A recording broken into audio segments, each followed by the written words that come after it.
stars, कैसे हो आप सब? I hope all you my lovelies are doing good and fine. So we are back with part 2 of my Mother 666, जिसमें हम करने वाले हैं बहुत सारे क्वेश्चन आंसर्स एंड आपके लिए एक होमवर्क भी होगा. ठीक है, तो बिफोर स्टार्टिंग मैं बस एक ही चीज़ बोलना चाहूँगी कि काश मेरे पास भी ये ऑप्शन होता कि मैं लाइव क्लासेस लेती. तो आज जो हम MCQ क्वेश्चंस डिस्कस करने वाले हैं उनका हम साथ में पोल करते, लीडर बोर्ड आता, उसका नाम मैं पब्लिश करती अपने स्टोरी में या जैसे भी, मज़ा आ जाता. बट कोई बात नहीं, एक चैलेंज मैं आपको ऐसे भी देती हूँ कि हम हर क्वेश्चन के लिए आपको 3 सेकंड देंगे. मेरे आंसर बोलने से पहले मैं क्वेश्चन रीड कर रही हूँ, उसके बाद मेरा क्वेश्चन रीड हो जाने के बाद मैं 3 सेकंड एक्स्ट्रा दूंगी and then I will say the answer.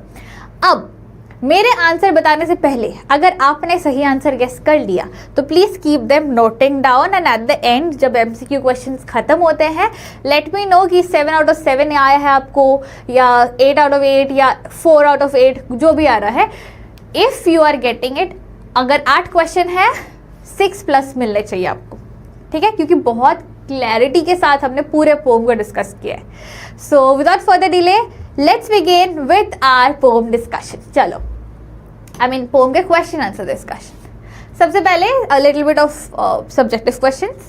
What is the kind of pain and ache that the poet feels, or what familiar ache and childhood fear did Kamala Das feel? अब देखो, colour क्यों change हो गया?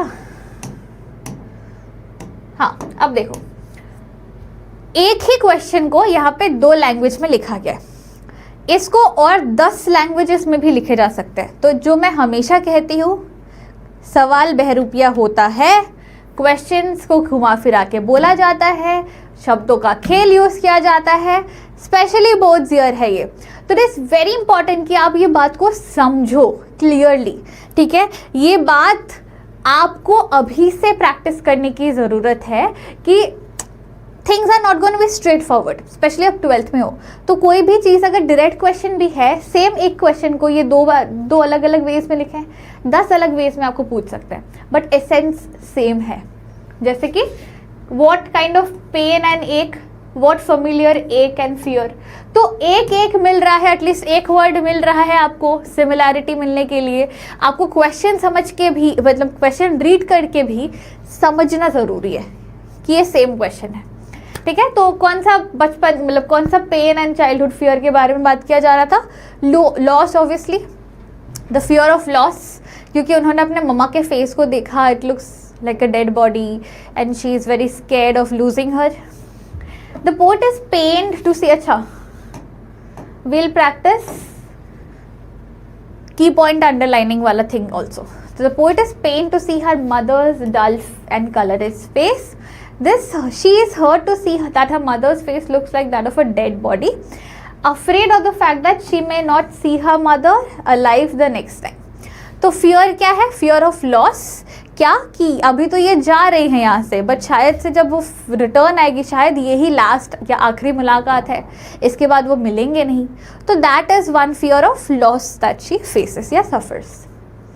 Next question. Why are the young trees described as sprinting? भाग क्यों रहे हैं young trees? और गाड़ी से वो चल रहे हैं तो वो इमेजरी वैसी क्रिएट हो रही है, प्लस एक कॉन्ट्रास्ट दिखाना भी था बुढ़ापा और जवानी में. Car was moving when the poet looked outside the trees. They appeared to be sprinting because the car was speeding past in the opposite direction. The young trees represent life in contrast to her mother's approaching death. ठीक है, ये 2 point है. 2 mark question, 2 point. चलो, why has the poet brought in the image of the merry children spilling out of their homes, or why has the poet mentioned merry children spilling out of their homes in the poem? वही same reason, to bring out a contrast बुढ़ापे और जवानी में. तो the poet has used this imagery to bring out contrast between children who are energetic and full of life and her mother who is old, pale and lifeless. ये दोनों चीज़ का compare and मतलब contrast दिखाने के लिए basically. ठीक है, कि क्या डिफरेंस है बिटवीन लाइफ एंड मतलब यूथ एंड एजिंग. आगे बढ़ते हैं. मैं इस साइड से क्यों नहीं चेंज कर रही हूँ, मेहनत क्यों कर रही हूँ. Why has the mother been compared to late winter's moon, or why does Kamala Das compare her mother to late winter's moon?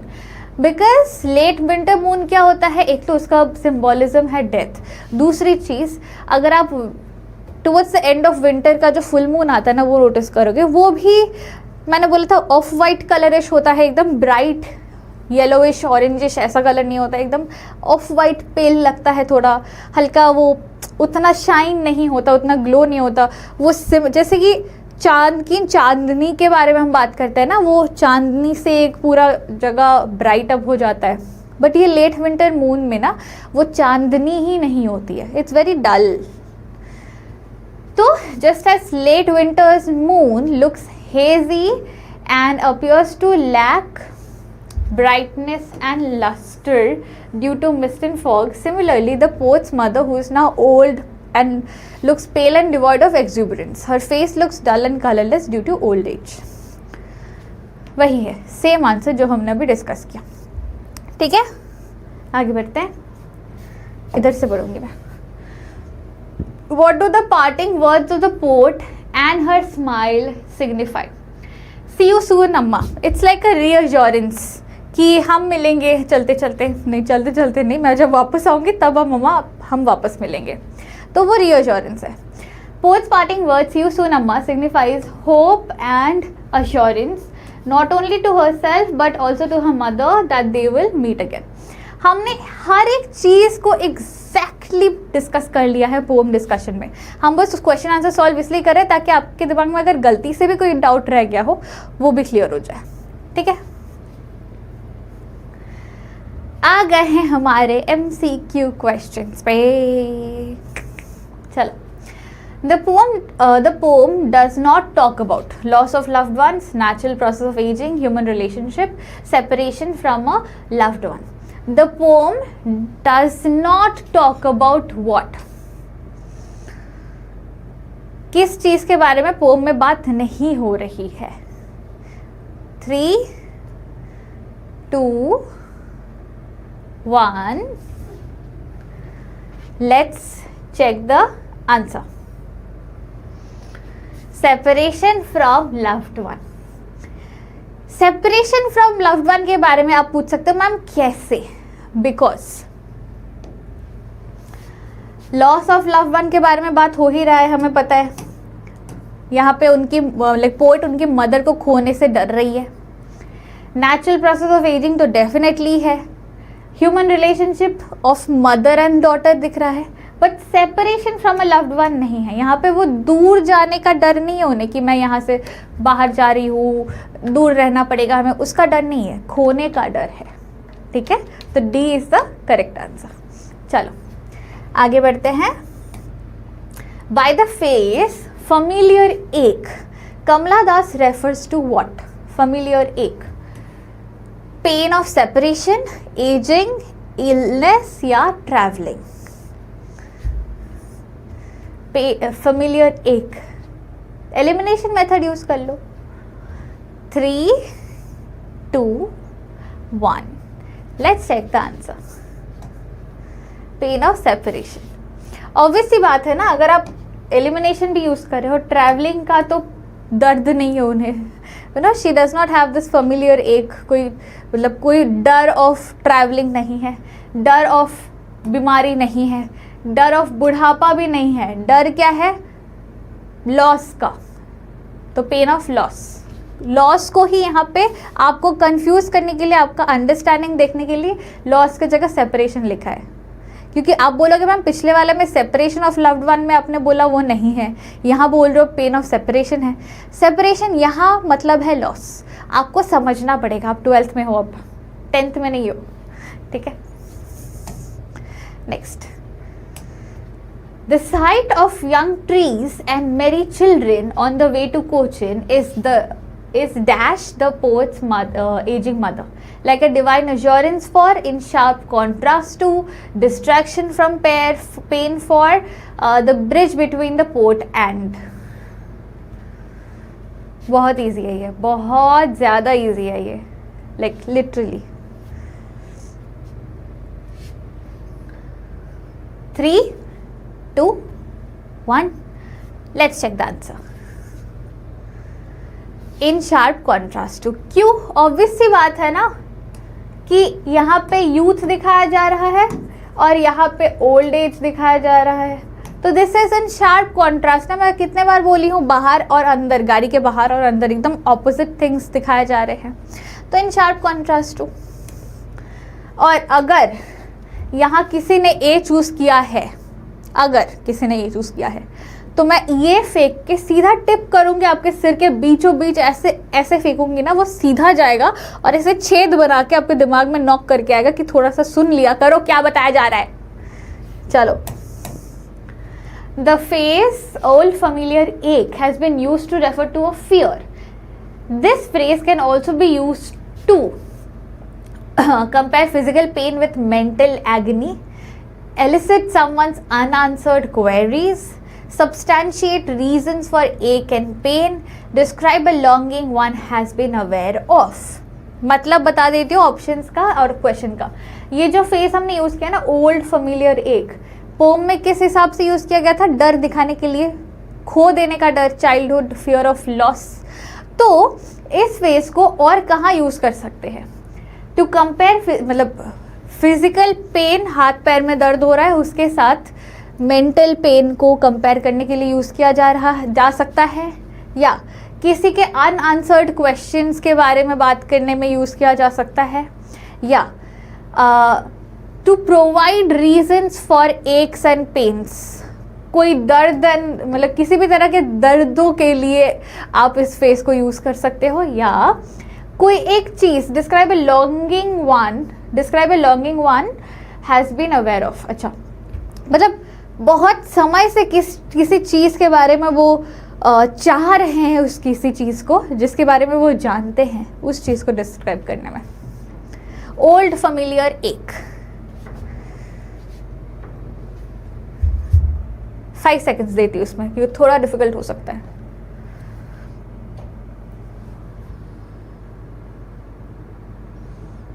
Let's show you the answer and I am sure at least 50% लोग तो गलत किए ही होंगे. I am very sure. Describe a longing one has been aware of.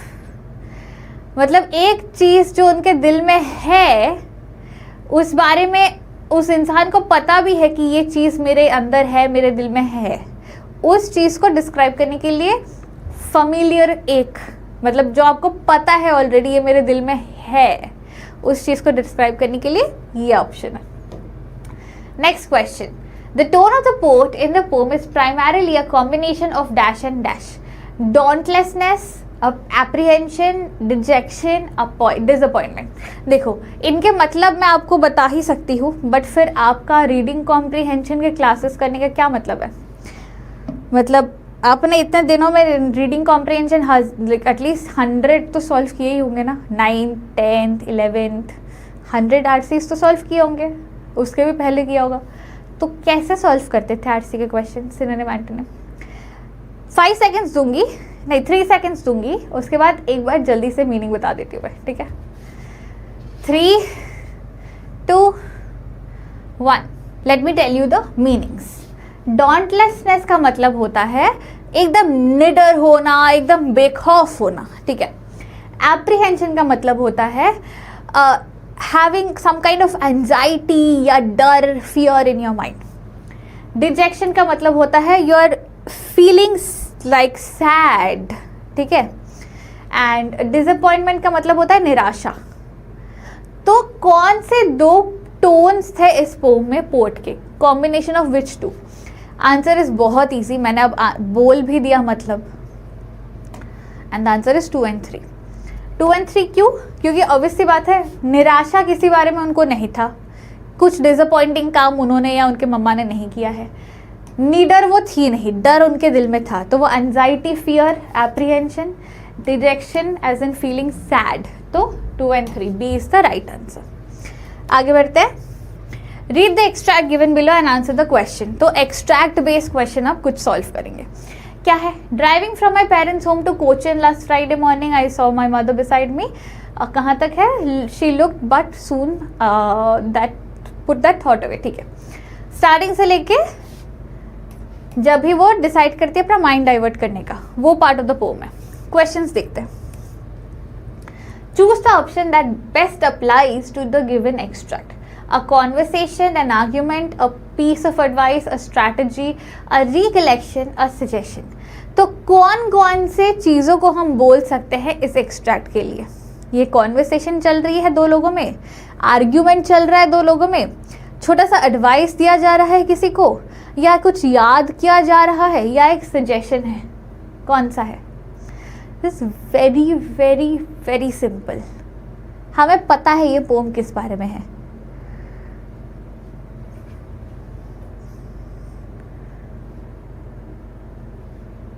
Let's see the answer. It is only 5.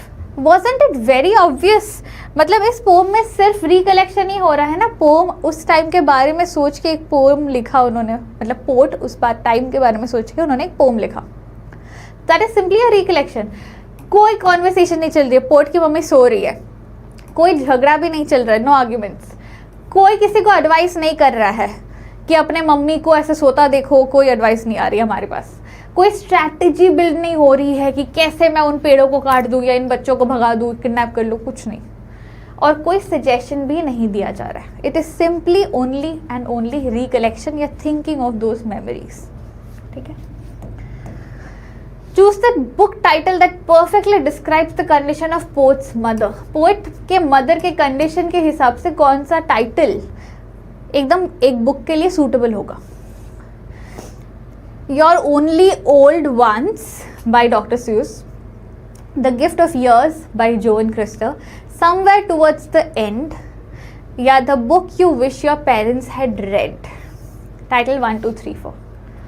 ये बहुत प्यारा question है and try to answer it. 3 seconds दूंगी मैं ऑब्वियसली।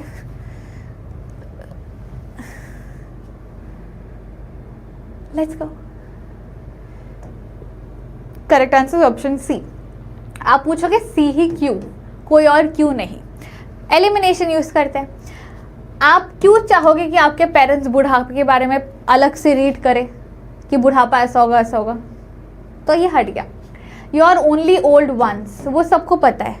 इसमें इस पोम के साथ रेलिवेंसी कहाँ है? मतलब मम्मा उनकी पेल एंड एकदम just like a dead body, like late winter's moon which is symbolic of dead body. तो वो चीज़ों को समझो ना, उसके मम्मा को एक्सप्लेन कैसे किया गया है, उनके मम्मा के बारे में डिस्क्रिप्शंस कैसे दिए गए हैं, उससे यू कैन इजीली अंडरस्टैंड कि टूवर्ड्स द एंड, मौत की तरफ बढ़ते हुए। तो इसीलिए ये बन गया ईयर्स, गिफ्ट ऑफ ईयर्स। कैसे वो मरने वाली है, गिफ्ट ऑफ ईयर्स, और साल मिल रहा है क्या उनको जीने का? वो मर रही है। तो 3 is the right answer. Next question. Choose the option that applies correctly to the 2 statements given below. Okay, assertion reasoning है, आपको करेक्टली ऑप्शन सेलेक्ट करना है। असर्शन क्या है? अच्छा, ये क्वेश्चन हम स्किप करते हैं क्योंकि असर्शन रीजनिंग क्वेश्चंस अभी जनरली आने बंद हो गए हैं, तो इन्हें हम स्किप करते हैं। Choose the option that displays the same literary devices as in the given lines. Her face ashen like that of a corpse. इसमें कौन सा poetic devices दिया गया है? Her face ashen like that of a corpse. Dead body के जैसा उनका face भी ऐश कलर का दिख रहा है या पेल दिख रहा है, तो सिमिली है। कौन से में सिमिली है? Just as I had thought this sorry, what? Just as I had this thought, she appeared. My thoughts were as heavy as the lead that evening were.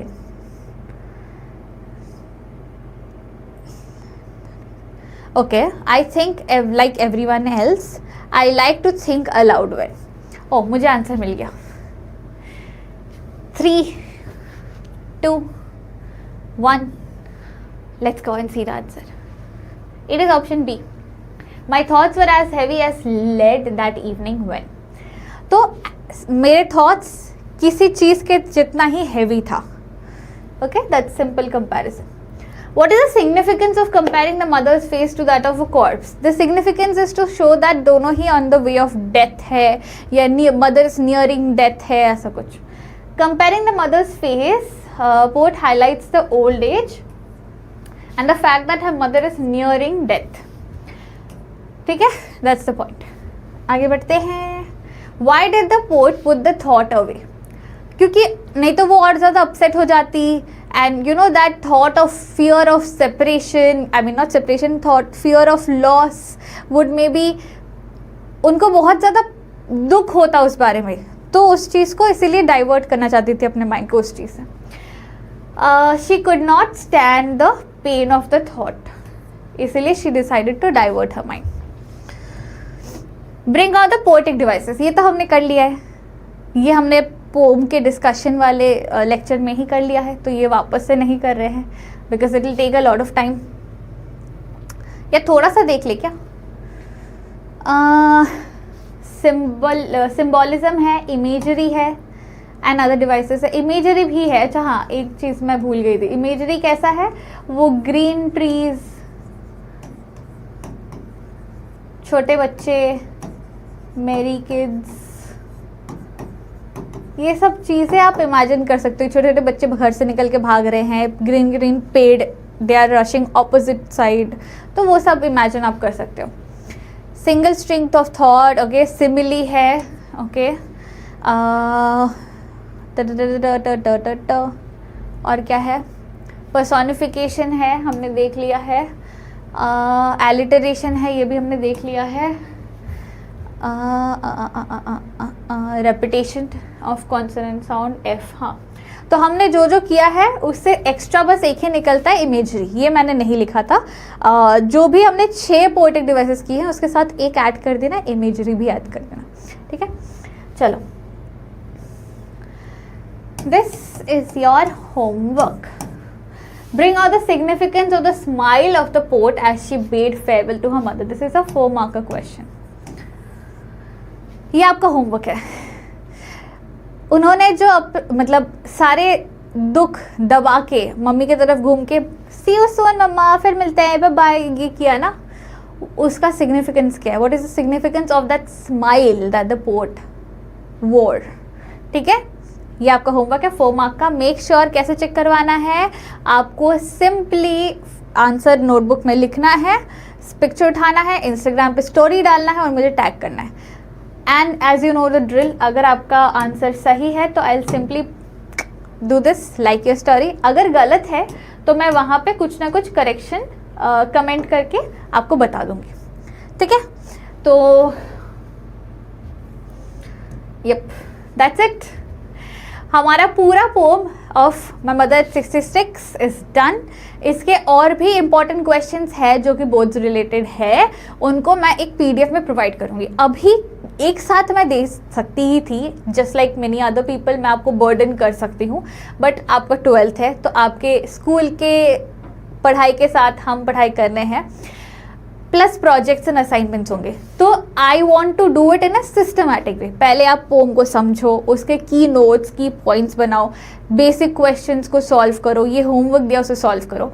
Then एक के बाद एक मैं आपको एक लिस्ट ऑफ क्वेश्चंस प्रोवाइड करूंगी ताकि उससे आपको पूरा प्रेपरेशन फॉर दिस पोम हो जाए. Same goes for all the other chapters. ठीक है, तो मिलेंगे in the next lecture. Till then stay smiling and happy. Signing off with teacher Magnolia. Bye bye guys. Take care. Lots of love.